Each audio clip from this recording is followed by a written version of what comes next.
Good morning. Welcome to another day of Mindful Monday. I thought today what we would talk about is our relationship with stress. Is it a good relationship or is it a bad relationship? Let's think about this for a moment. Does it have to be good or bad? Can it just be a relationship that we have? Stress is something that we're always going to be in relationship with. It's not necessarily something that will go away completely. And if it does go away, it usually will come back in its own waves, right? How do we deal with stress? How do we overcome stress? These are things that we have to start looking at. If you think of anxiety as being the physical manifestation of stress, that's the physical feeling of stress throughout the body. Stress is just something we go through, and that's something that we constantly will go through.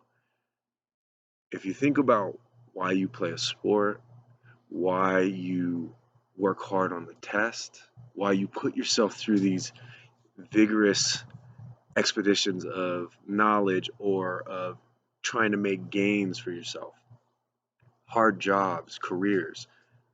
We need to be challenged. Stress is what challenges us. So, stress can be a good thing. It's when we become overstressed, when we have too much on our plate, right? That's when the anxiety overflows. That's when we can't breathe, right? So, what is our relationship with stress? Do we know what kind of stress we can take on, where our growing edge with stress is? It's again not about getting rid of, it's about being able to lean into that stress, understanding why it's stressful for us, and then being able to step back and say, okay, maybe I need to cut some of these things that are stressing me out too much. Maybe I've taken on too many tasks, too many roles, right? And that can be hard on the ego, but if we let go of it, we might be able to get those smaller, stressful issues out of the way so we can go back and really face those monsters. Start to look at what is stressing you out in your life.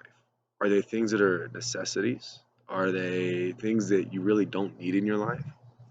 Just taking that pause for a moment, this moment, to notice like how much of that stress that you are worried about is really something that you don't need to be stressed out about.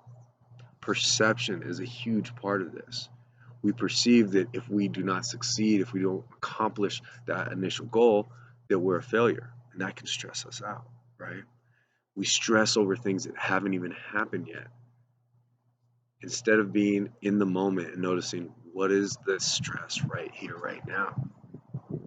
So this week, if you start to notice yourself being stressed, instead of getting angry about it, irritated about it, just notice where is the stress coming from. And something that's really important to start incorporating is that self-care. We've talked about it before. What are the two types of self-care? Nurturing self-care and constructive self-care. Nurturing self-care is that self-care that makes you feel good in the moment, that you can just do naturally. And constructive self-care is the one that's really taking a lot of work and you haven't fully accomplished it yet, so it doesn't feel that great, but down the road it's going to feel good. It's like learning a new language. It doesn't feel good at first because you don't feel like you can speak the language, but after a while, then it starts to feel good. Constructive self-care can also be meditation. You might be trying to meditate or doing meditate or feel like you're doing it wrong. But in this moment right now, know that if you're working on meditation, eventually it's going to be a nurturing self-care. The stress that you start to become aware of, the hard parts of breathing in and breathing out end up becoming the soothing things that actually help you navigate stress in the long run. So just take this in for today and let me know what you think for the rest of the week. Remember, breathe deeply, live fully. Have a great day.